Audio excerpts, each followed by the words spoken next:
छत्रपती संभाजी महाराजांचं नाव घेतलं आणि डोळ्यातून पाणी आलं नाही असं होणार नाही. छत्रपती शिवरायांचे पहिले पुत्र आणि स्वराज्याचे दुसरे छत्रपती संभाजी महाराजांविषयी जाणून घेऊया काही खास गोष्टी. 14 मे 1657 रोजी पुरंदर येथे छत्रपती संभाजी महाराजांचा जन्म झाला. वयाच्या अवघ्या दुसऱ्या वर्षी आई सईबाईंचं निधन झालं. जणू त्यांच्या पाचवीलाच संघर्ष हा पुजला होता. सईबाईंच्या निधनानंतर आजी जिजाबाईंनी संभाजी महाराजांचा सांभाळ केला. वयाच्या अवघ्या 13व्या वर्षी संभाजी महाराजांना 13 पेक्षा जास्त भाषांमध्ये प्रावीण्य होतं आणि त्यांनी बुद्धभूषण सारखा ग्रंथ देखील लिहिला. असं म्हणलं जातं की जो व्यक्ती शास्त्रामध्ये पारंगत आहे त्याला शस्त्र आवडत नाही आणि जो व्यक्ती शस्त्रामध्ये पारंगत आहे त्याला शास्त्र आवडत नाही. परंतु छत्रपती संभाजी महाराज या गोष्टीला अपवाद होते. त्यांना शस्त्र आणि शास्त्र या दोन्हीमध्ये ते निपुण होते. कदाचित आपल्या इतिहासामध्ये एकमेव असा योद्धा होता ज्याने 9 वर्षामध्ये 120 पेक्षा जास्त लढाया लढल्या आणि एकही लढाई ते हारले नाही.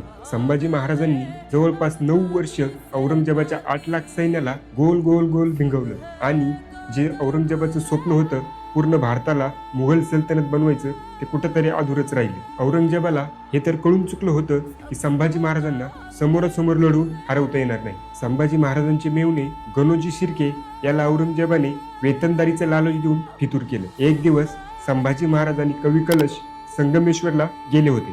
हीच बातमी गणोजी शिर्केने औरंगजेबाच्या सरदाराला दिली.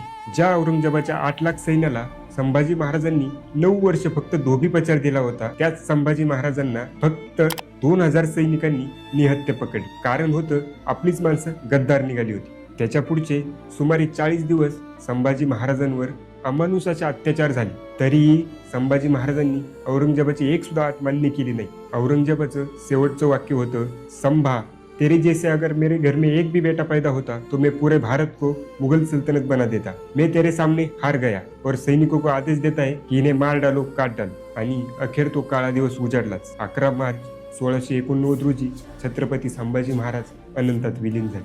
माझा राजा मरून सुद्धा अजरामर झाला. देश धर्म पर मिटने वाला शेर शिवा का छावा था, महापराक्रमी परम प्रतापी एक ही शंभू राजा था. तुम्हाला हा व्हिडिओ कसा वाटला कॉमेंटमध्ये नक्की सांगा आणि जास्तीत जास्त शेअर करा.